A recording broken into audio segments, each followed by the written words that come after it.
Hi, this is Kim Sunshine with the Kim Sunshine Show, and I'm here with Mike Richards, realtor extraordinaire.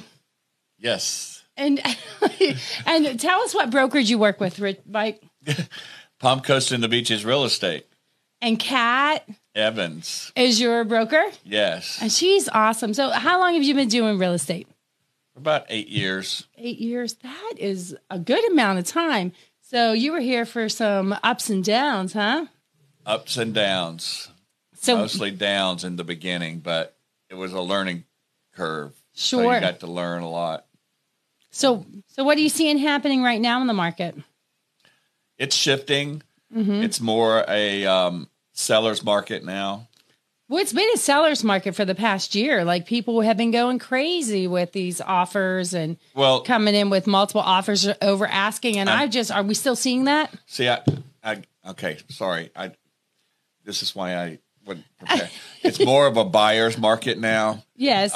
There are more listings that are coming in. If they're priced right, they're selling.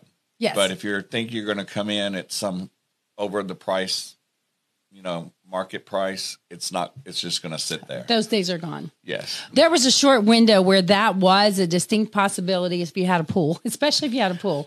If you had a pool and everything was updated, move-in ready, we were seeing prices really, really high and high over asking. The interesting thing is, though, is when our property appraisers do the comps, they come in and they take for at least 3 properties. So that kept our values at kind of a normal range. But we're really starting to see things level out now, would you say? I would. I've got a multiple offer listing right now in Ormond Beach. I'm trying to get a young man into. It's through an outside company, not located here in Florida, but one of those. Yeah, yes. And there's a lot of hoops to jump through with those. And, they're in a normal transaction, things are very predictable. Yeah. They haven't really followed contract terms and things like that. Yes. But the unpredictability level of some of those companies is you really have to have some very thick skin if you are a buyer going into a contract in an unpredictable situation. Exactly. So yeah, I like predictable. I mean, we also have predictable chaos. I mean, when we know there's a hurricane coming, that's predictable chaos. You can't avoid some of the challenges of purchasing a home, like getting all your paperwork together. If you're getting a mortgage, you got to get all your numbers working out, get everything on a timely manner. That's all normal stuff. But some of these larger companies, just like you said, are not complying with their end of the contract, but you want the house. So what do you do? And it really, I like a predictable situation a little bit. Fortunately, after these 2 storms, nothing happened to the houses. They're still closing at the end of the month. They've got their insurance all lined up. Yeah. So, hey, God is good. So one of the reasons why Mike mentions that is because when we go into hurricane season, insurance companies shut down. They do not write new policies with a named hurricane system in our vicinity. And I'm not sure exactly where that line is. Does it start at Cuba? Is it the Bahamas? I'm not sure. But I do know that when there's a named storm, that will kind of put a pause on writing new policies, which means if you are purchasing a home at that time, you just cannot write that policy during that window. But right after, Mike said everything's still on track and still on pace. So my suggestion to any homeowner or home buyer looking to purchase a home, get your insurance right away, get your quote, can even pay for it. If for some reason things don't happen as you expect, or something comes up that you say, I'm not purchasing this home, you can cancel that insurance and get a full refund. Because you're paying for it for the date of closing. You're not paying for it for the date that you actually purchase. But that does help your transaction go forward if there is a situation, and protects the house that you fell in love with and want to buy. True. Awesome. So as a realtor, tell me one of your favorite stories where you helped either a buyer or a seller. Oh, Kim. I mean, I have a lot of stories. Most of my customers have become personal friends. So it doesn't just stop at the closing table. It carries on for years. And if you do it right and you're honest with people. Yep. You know, and then they become repeat customers. I've got lots of those. As far as well, I love what you were just saying right there. And that's one of the reasons why I love to do business with Mike Richards, because of his long-term attitude, his long-term thought on real estate. It's not about today's transaction. It's about the relationship and long-term.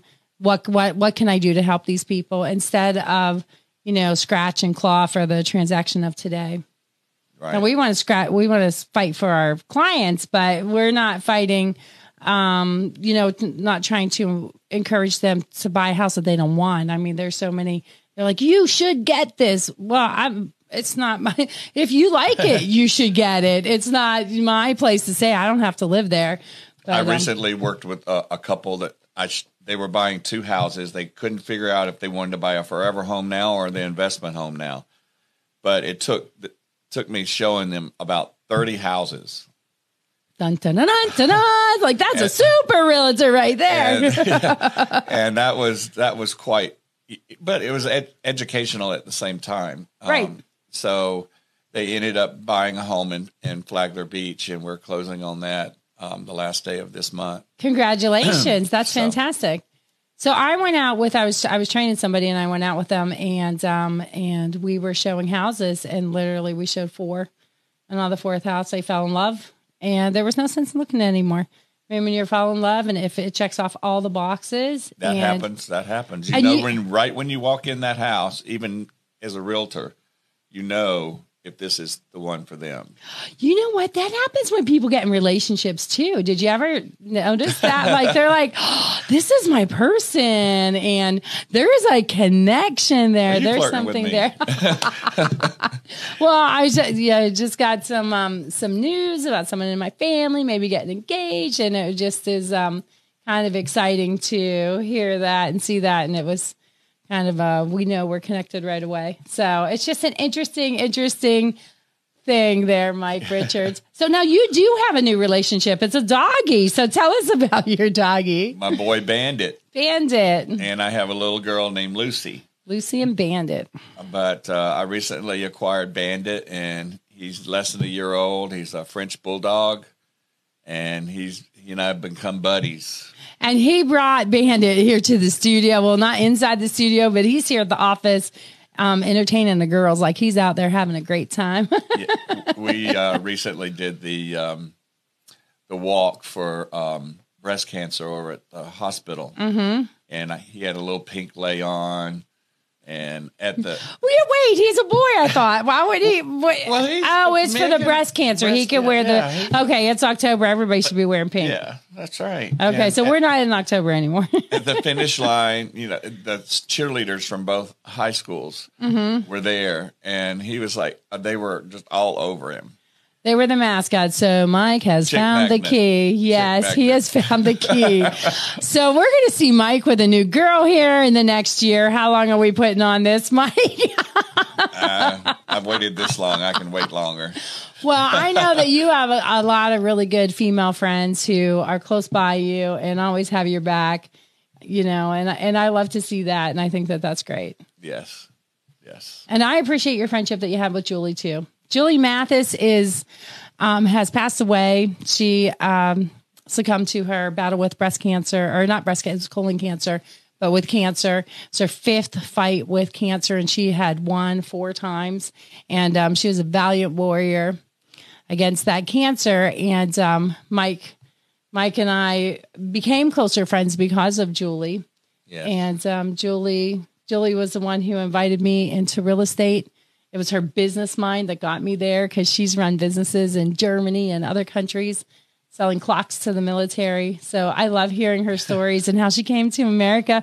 Well, am I going to open a clock business? And she didn't. She opened a real estate. She became a realtor, and then in Vidalia, if I remember correctly, it was Vidalia, Georgia. I think so. It was Vidalia, Georgia, and she was on the military base helping military families relocate. And then she came back to her hometown, right down the street here in Palm Coast, but she was born and raised in St. Augustine. I miss her so much. Yes. Do you have a good Julie story? Well, it involves you.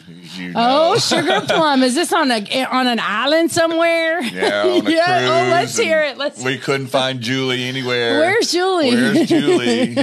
And we were worried about where she was, and turns out she was out with Kim Sunshine. Floated out. Floated out on some floaters, and they got stranded. And all they were really interested in is having some guys come out and rescue them. Okay, I got to tell the story from my point of view, but that's a different point of view. So how did you discover where we were? We went back to the boat, and Julie was laying in the bed and said, "Oh, hey guys." And Gaylee was very upset because she'd been searching all over the place for Julie. No. Oh, yeah, gosh. Making me cry. I didn't know. I did not know that part of the story. So the rest of the story. So Julie and I were hanging out, and I learned a new technique on the cruise for alcohol, because this was an all-you-can-drink cruise. And so they always just put a little bit of alcohol in there because they know you can have all you want. But I learned that if you act like a cheerleader, that you can go, go, go, go, go. And they just keep going and going and going. So we went up to the bar, and they were pouring my drink. And I think I was having rum and Coke. I don't even drink anymore, but I was having rum and Coke that day. And they're pouring it, and I'm like, go, go, go, go, go. So there I did. I walked away from the bar with a rum and a Coke. And we went down, and we're like, look, there's a Skidoo there. And we were on that private island for the cruise ship for Norwegian Cruise Lines. And I don't even remember what K it was, but it was something, it's our own island K is what it was. And so there was only one Skidoo on the entire island. And Julie and I were eyeballing it and thinking that we were going to take a ride on the Skidoo. And it had a mattress on the back, which was like an air mattress. So that was kind of an interesting, I'm sure it was a float or something, but to me, it looked like an air mattress. So here we are with, our rum and Cokes, and we're walking down to the beach, and we're kind of moseying our way over by this Skidoo that's parked. And we kind of hop our hiney ends up on that mattress, and we're looking up. Next thing you know, we hear a whistle blowing. What? Oh, it's the lifeguard. So this is not a rental Skidoo. Okay, it's the lifeguard Skidoo with like the. I didn't know that. I didn't know that part. Yeah, this is the beginning of the story. So here we are, and now, and my brain is going fast. It's like, okay, we're not allowed to be here. I see this thing is tied up. Can I jump up there, do a leapfrog and a backflip and get up into that seat and unhook this thing and get it on for a ride before that lifeguard gets down there? And I said, no, I couldn't do it. So we conceded and went down away from it. So that was that moment, but we really wanted to take a ride on that Skidoo. So later on, I run into Julie and Mike over at the Flipper place. So we're going to go snorkeling. And Mike's like, Kim, will you please take Julie out snorkeling? Because she wants to go snorkeling. And I'm like, yeah, let's go. Right. And Mike's like, okay, adios. So Julie and I are going out there with our big old flippers and our glasses. And the water was so murky. We couldn't see anything, first of all. So we're looking down. We can't see anything. The water keeps getting in on Julie. She's not suctioning it right or whatever you're supposed to do with it. So then we get way out there, and she's like, I'm really tired. I don't want to walk back. I'm like, okay, Julie. So she starts doing this in the water, whoosh, like this circle thing, right? And I'm like, no, Julie, that's not how you do it. Like, you got to go for 3 seconds and then come back up and then go back down for 3 seconds. So she's doing this and I'm doing this. Next thing you know, whoa, here comes our limo. I mean, the Skidoo with the mattress on it we were trying to ride earlier. Comes over and picks us up. And to hear Julie say, she's like, oh, and that guy was so cute. So they come and pick us up. So now here we are lounging on here, getting our ride back to shore. You have not heard, you heard this story. So there, and we're waving, okay? Hi, because this was a cruise with all the people from Palm Coast. So I think we had 163 people from Palm Coast on that cruise. Went to Cuba. Yeah. So we're waving and waving, and we get back to shore. And Julie and I are kind of a little disoriented walking, and I think we kind of rolled off of that mattress thing. And then to hear Julie say it, and this big black man walks up, and he was offering to help me get up, and he helped me get up, and he had some big muscles, she said. And then she said, so I fell right back down so he could help me get up again.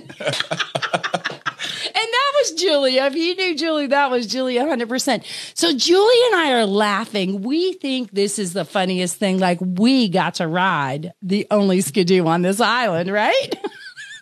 So I go over, I see one of our group, and I go over and I'm like, oh my gosh.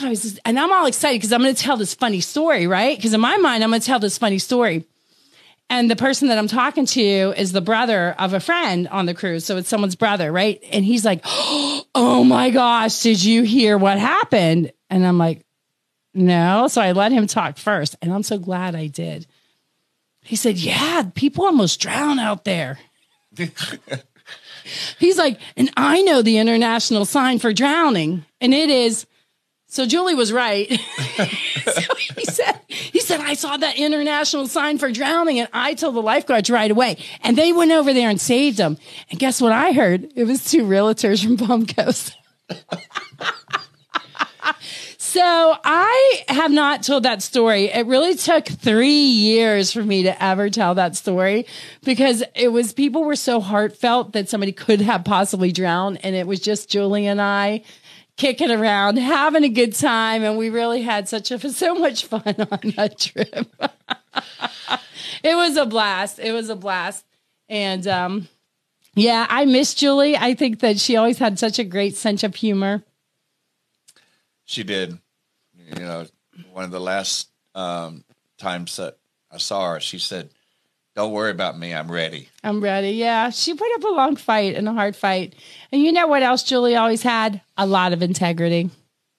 Absolutely. Yeah. Always had a lot of integrity. So I'm so thankful that she got me into the world of real estate and encouraged me, because I had a lot of different people recruit me, you know, because I'm a business owner. I'm smart. And listen, as realtors, we recruit everybody. So if you want a job in real estate, talk to us. But I had your popcorn page pop up the other day, your ribbon cutting. Oh, the Victory Popcorn. I know. It popped up for me too. And that was a lot of wonderful, wonderful memories. I'll tell you what, it was a lot of work. That was a lot.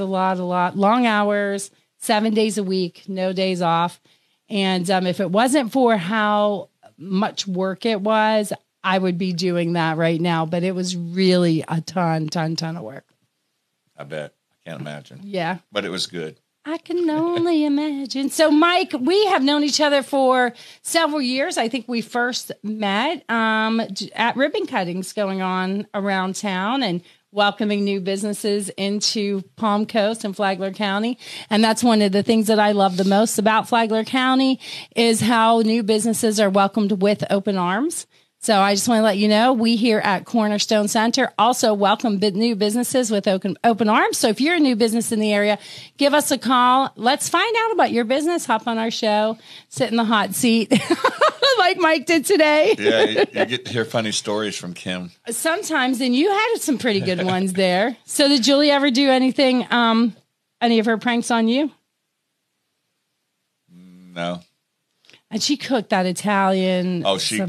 Oh my gosh, she could cook. Yeah, she loved cooking. Yeah, she took me out on my birthday one year to St. Augustine. I know where she took you. Hold on. If anybody's been to St. Augustine with Julie, you have been here, and I'm going to tell them where it is, but I'm going to give you guys a chance to write it down in the comments. Osteen's. No. No way. Where'd she take you?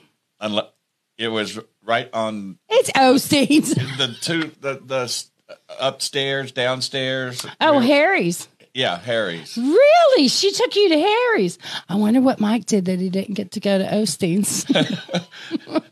Yeah. I love we sat Harry's. up on the second floor. I love Harry's. Harry's is a great place to get a ribeye in St. Augustine. So one of the things that I like about that is they serve a great ribeye.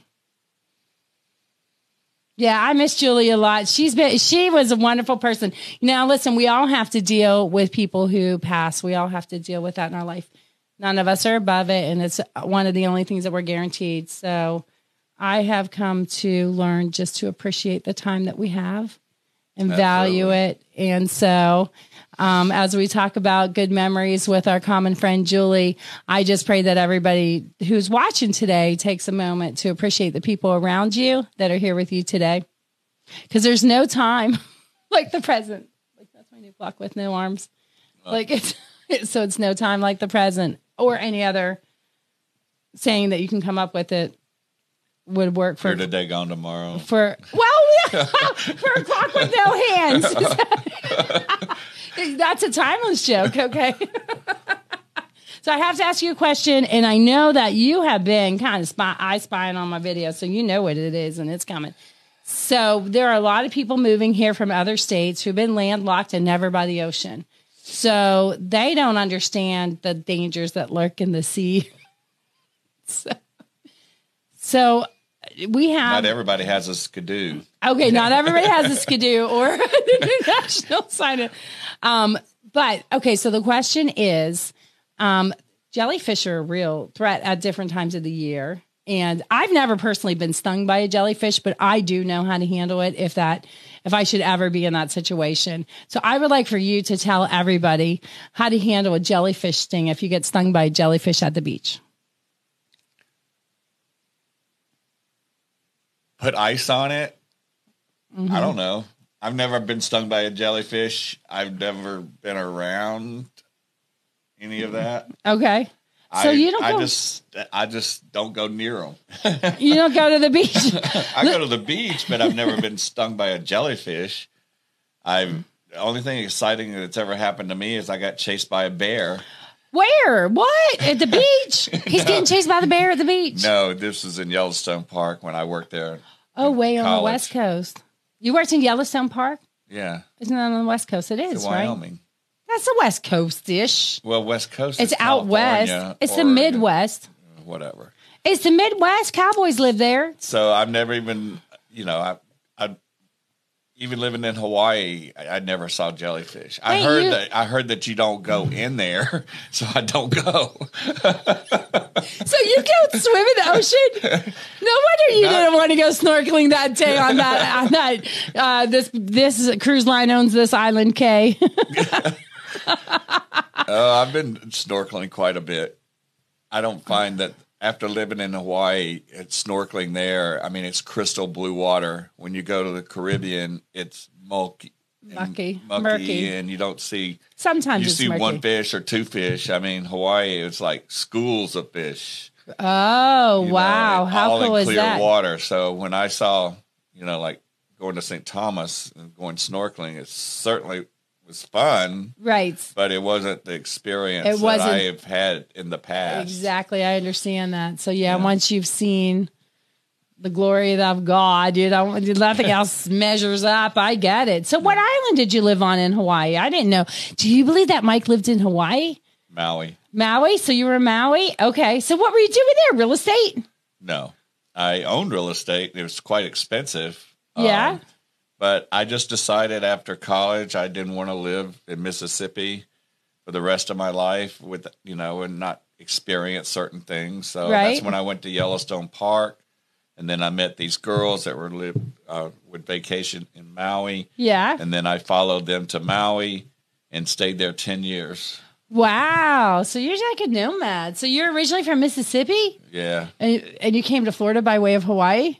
How did you come to Florida from Hawaii? Like, who leaves Hawaii to come to Florida? I went to Florida, back to Mississippi, and then got recruited to work with someone in Florida. And so that's how I got down here. And what kind of work were you doing at that time? Home security. Home security? Okay. And you still have a home security business, correct? I still do. I just do it to help pay for my health care. Okay. Plus, I just love the owners. Yeah. And you've been there for a long time. So ever since I met you. They bought a couple of houses from me. Yeah. Working on another one right now. So we were all friends, and I kind of do it for fun. It's fun. Like, so if you have a home that you want to be more secure, speak to Mike Richards. He's also a local realtor here in the Flagler County area. He obviously handles Volusia County as well. Do you do St. John's? How far out are you going? Volusia and Flagler? Flagler, yeah. Okay. I can sell you a house and a security system at the same time. I feel so safe. So thank you so much, Mike, for being on the Kim Sunshine Show. We do have to get together another time because I want to see your dog. I want to see Bandit. Because Bandit has a special color. Is it Merlot? What's the name of the color? Myrtle. Oh man, it begins with an M. You'll know it when you hear it. Yeah, maybe. yeah. So we're gonna do an interview, and hopefully in a couple weeks, right? And then we can hold Doggy Pooch up. Sure. Can we get Doggy Pooch to bark? So are you? He's a barker. He's a talker. Boy, he's a talker. If he wants something, he'll let you know. So one time we went on a cruise. I have to tell you this because you said barker, and it reminded me. So one time we went on a cruise, and we went to. It was over Thanksgiving, and we went out of New York. So it was all New Yorkers. And I strongly suggest if you're used to taking your cruises from Florida, don't switch it up.